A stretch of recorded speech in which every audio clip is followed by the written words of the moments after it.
Elmer and the Rainbow by David McKee. Elmer the Patchwork Elephant was in a cave, sheltering from a storm. With him were the other elephants and birds.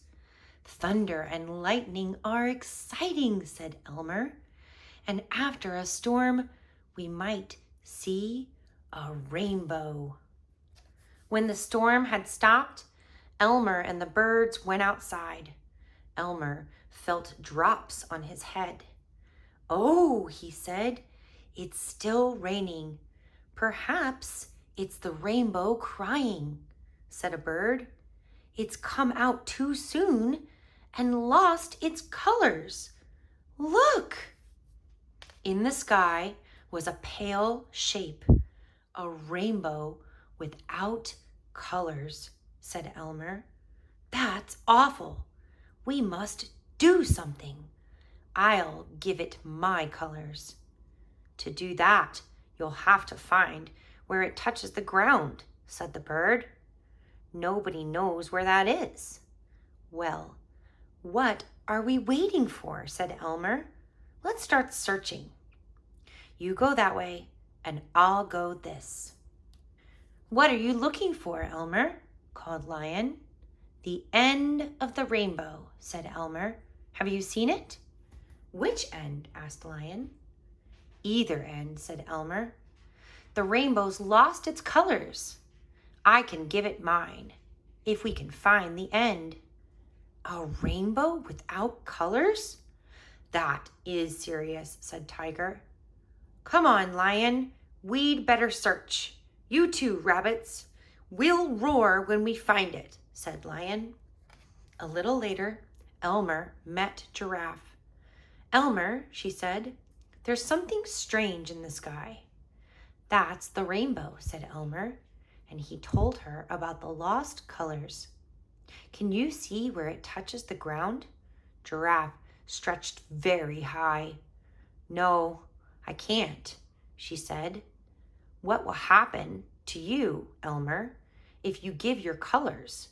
she asked. But Elmer was already on his way to get the elephants. The elephants were still in the cave.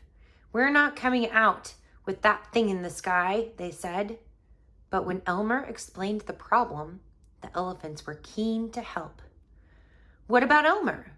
What happens if he gives away his colors?" asked an elephant. "I suppose he'll be like us," said his friend. "Better than a colorless rainbow." Elmer was with the monkeys when the birds returned. "No luck so far," they said. "We'll keep looking." "Nobody can find the end of the rainbow," said the monkey, "but it will be fun to try." By the time Elmer arrived at the river, everyone was looking for the rainbow. "Hello, fish," he called. "You don't suppose you know where the rainbow starts, do you?" "Usually at the waterfall," said the fish. "But today there's some pale thing there." "That's the rainbow," said Elmer. "Come on, to the waterfall." Sure enough, a colorless rainbow was coming from the waterfall. The search was over.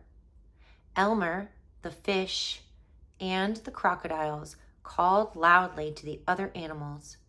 Then, without waiting, Elmer went behind the waterfall. By the time the other animals arrived, Elmer was out of sight. Colors gradually began to appear in the rainbow. "Hurrah!" cheered the animals.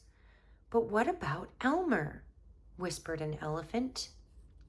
As if in answer, Elmer appeared from behind the waterfall. He still had his colors. The animals cheered again. "Hooray!" "But Elmer," said an elephant, "you gave your colors to the rainbow. How can you still have them?" Elmer chuckled. "Some things you can give and not lose any. Things like happiness or love or my colors." On the way home, Tiger said, I wondered if the rainbow would be patchwork. Elmer grinned. Don't even think about it, said Lion. We have enough trouble with a patchwork elephant. This time, Elmer laughed out loud. The end.